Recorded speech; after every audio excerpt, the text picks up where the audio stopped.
မြောင်မြမှာအရန်ကိုနာမည်ကြီးတဲ့လေးခေါက်ဆွဲလေးကိုလေပုံမှန်ကတော့ဝတ်သားဒါမှမဟုတ်ချက်သားနဲ့ချက်ကြများတယ်ပေါ့နော်ဒီနေ့ကတော့ဘဲသားလေးနဲ့ချက်စားမှာပါရှင်အရင်တော့ဒယ်လေးဆိုရင်ငါဝတ်သားနဲ့ပို့ကြိုက်တာပေါ့နော်ဒါပေမဲ့အမမီနဲ့တစ်ခေါက်စကားဆက်မိရင်းနဲ့မဟိုးရင်တော့ကလေဒယ်လေးကိုဘဲသားနဲ့ရောင်းတာဆိုပြီးပြောဘူးလို့ငါစမ်းချက်ကြည့်ရင်းနဲ့တော်တော်လေးကြိုက်သွားတာပါအရင်ဆုံးကတော့တန့်စင်ပြီးရေးစစ်ထားတဲ့ဘဲသားတွေကိုရေနွေးဆူဆူထဲမှာ9မိနစ်လောက်ထည့်ပြီးအညစ်အကြေးကုန်းသွားအောင်ပြုတ်လိုက်မယ်ပေါ့နော်ပြီးတော့ရင်တော့ပြန်ဆယ်ပြီးတော့ရေဆေးလိုက်ပါမယ်ရှင်ပြီးတော့မဟင်းရေကိုစချက်မယ်ပေါ့နော်ဦးထဲမှာဘဲသားလေးတွေကိုထည့်ဦးအပြည့်ရေကိုလည်းထည့်လိုက်မယ်ပေါ့နော်ပြီးတော့ရင်ဆူလာအောင်တဲပါမယ်ဟင်းအိုးလေးကလုံးဝဆူပွက်လာပြီဆိုတော့မှမြန်မာငံပြားရည်လေးတစ်စုံထည့်ပါမယ်ငါကတော့ထိုင်းငံပြားရည်သုံးပါတယ်ရှင်ဒါကတော့ညှိနှင်းပြအောင်ထည့်တာပေါ့နော်အရသာအတွက်ကတော့စားအချိုမုံဘဲငံပြားရဲ့အကြီးနဲ့ဘဲငံပြားရဲ့အနောက်လေးကိုအယောင်အတွက်နည်းနည်းလေးပဲထည့်ပါတယ်နော်ဘဲသားလေးကိုပြုတ်ထားတော့မှချက်သွန်ဖြူနဲ့ငိုကောင်းရောပြီးတော့ထောင်းမယ်ပေါ့နော်တခြားလေးညက်နေအောင်ထောင်းပြီးသွားရင်တော့အမနိုက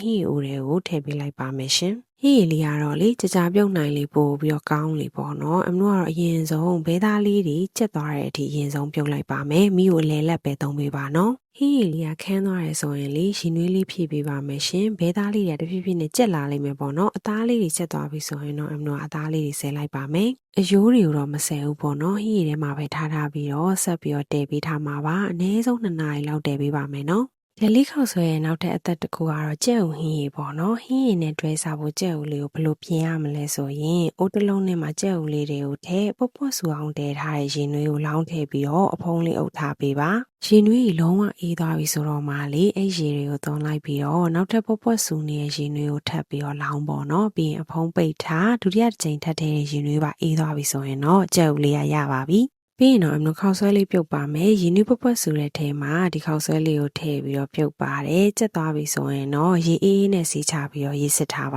တယ်ရှင်ဒယ်လေးခေါက်ဆွဲနဲ့တွဲစားဖို့လိုက်ဖက်ဆုံးကတော့မြောင်းမြမာလေးလက်လက်ဆက်ဆက်ရောင်းနေဂျုံခေါက်ဆွဲလေးတွေပါရှင်မြောင်းမြကလူတွေကကြတော့ဒီလိုခေါက်ဆွဲကြောက်တွေထက်လေးလက်လက်ဆက်ဆက်ရောင်းနေဂျုံခေါက်ဆွဲလေးတွေကိုဝယ်ပြီးတော့သုံးတာပါအမတို့ကတော့အခုရှိတဲ့ဂျုံခေါက်ဆွဲချောင်းလေးကိုပဲသုံးမယ်ပေါ့နော်ခေါက်ဆွဲလေးတွေကိုရေစစ်ပြီးသွားရင်တော့ဘဲငံပြားရဲ့အနောက်ရဲ့ဘဲငံပြားရဲ့အကြည်လေးရဲ့နည်းနည်းထားလိုက်ပါတယ်မြောင်မြလက်လက်ဆက်ဆက်ခေါက်ဆွဲလေးတွေသုံးမယ်ဆိုရင်တော့ဘဲငပြားကြီးအကြီးအထည့်စရာမလိုပါဘူးเนาะခေါက်ဆွဲကြောက်လေးတွေကအရသာပိုပေါ်တတာမို့လို့ထည့်ရတာပါရှင်ခေါက်ဆွဲလေးမလုပ်ခင်လေးအရင်ဆုံးဘဲသားလေးတွေကိုအရင်ကြော်ပါမယ်ဒဲဦးထဲမှာစီလေးနည်းနည်းထည့်ပြီးတော့ခုနကဆဲထားတဲ့ဘဲသားလေးတွေရဲ့အယိုးတွေကခွာထားတဲ့ဘဲအသားအစလေးတွေရဲ့ပါထည့်ပြီးတော့ကြော်လိုက်ပါတယ်ကျွတ်တဲ့အထိကြော်တာမဟုတ်ဘဲနဲ့လေအပေါ်ရန်လေးကတင်းသွားတဲ့အထိပဲမီးအေးလေးနဲ့ကြော်ပေးလိုက်ရင်ရပါပြီเนาะပေါ်ရန်လေးတွေကတော်တော်လေးရေးပြီးတော့လေမချွတ်တချွတ်လေးဖြစ်လာပြီဆိုရင်တော့အမလို့ဆယ်ထားပေးလိုက်ပါမယ်နော်ဆယ်ပြီးတော့အရင်ဆုံးအေးခံထားပါမယ်ရှင်အေးသွားပြီဆိုတော့မှလေအမြင်လေးမြင်ပါမယ်ပုံမှန်ကတော့ဝတ်သားဆိုရင်တော့ဓာလေးနဲ့လှိလိုက်တာပေါ့နော်ဘဲသားကြောင့်အမြင်လေးမြင်ရဖို့အဆင်ပြေတာနဲ့ငါမြင်လိုက်တာပါရှင်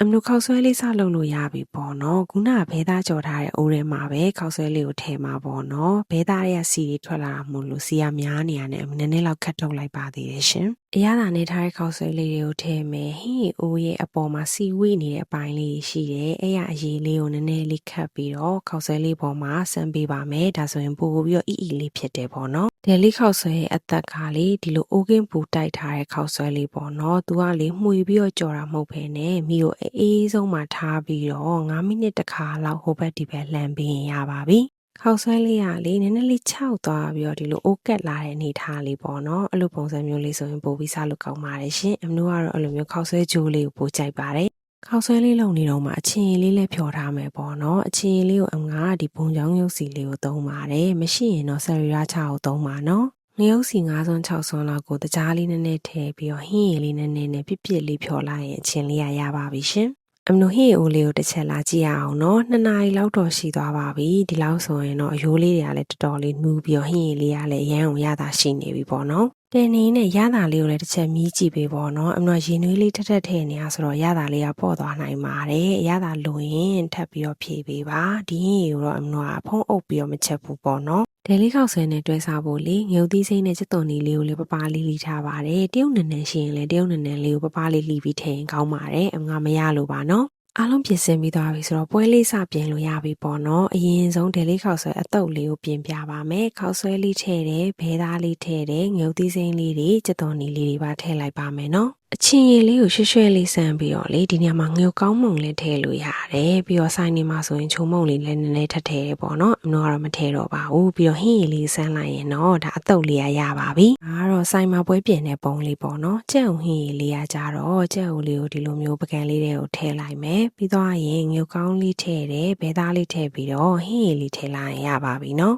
ဒါဆိုရင်တော့ကြက်ဥဟင်းလေးကလည်းရပြီပေါ့နော်အမတို့အခုဒဲလေးအရေးလေးကိုပြင်ပြမယ်နော်အရေးကပို့ပြီးအောင်လွယ်ပါသေးတယ်ပကံထဲမှာခောက်ဆွဲလေးထည့်ပြီးရင်အသားလေးတွေအစာပလာလေးကုန်ထည့်လိုက်မယ်ပေါ့နော်ဟင်းရည်လေးကိုလေခောက်ဆွဲလေးမြုပ်တဲ့အထိမများလေးဆန်းလိုက်မယ်ဆိုရင်တော့ဒဲလေးခောက်ဆွဲအရေးလေးကလည်းရပါပြီရှင်ဆိုင်နေမှာဆိုရင်တော့လေဒဲလေးခောက်ဆွဲကအတုတ်ကပိုးပြီးတော့နာမည်ကြီးပါတယ်ဒါပေမဲ့အရေးလေးကလည်းအရင်အောင်စားလို့ကောင်းပါတယ်ရှင်ဆိုင်မှာပွဲပြင်ရင်ကြတော့လေပကံလုံးသေးသေးလေးနဲ့ပြင်တာများတယ်ဒီလားအမတို့ကတော့အိမ်မှာရှိတဲ့ပကံနဲ့စားတာရောမများလေးစားကျင်တာရောမလို့ပကံအကြီးလေးနဲ့ပြင်လိုက်တာပါလေလေးခောက်ဆွဲအတုပ်ကိုကြတော့လေလေးတော့တုပ်ပေးတာမဟုတ်ဘဲနဲ့ဒီလိုပွဲပြင်တဲ့လိုမျိုးလေးပဲလာချပေးတာပေါ့နော်ကိုစီရောက်တော့မှတူလေးနဲ့နေပြီးတော့စားရတာပါရှင်ဒီချက်ဟင်းရည်လေးကလည်းလေတကယ်တော့တောက်လို့ကောင်းတာပါတော့အကာလေးကမကြက်တစ်ချက်လေးနဲ့အနှစ်လေးကကျက်နေတဲ့ပုံစံမျိုးလေးပေါ့နော်အရင်ကစားလို့ကောင်းတာမလို့အိမ်မှာလှုပ်စားကြည့်ကြပါအောင်ရှင်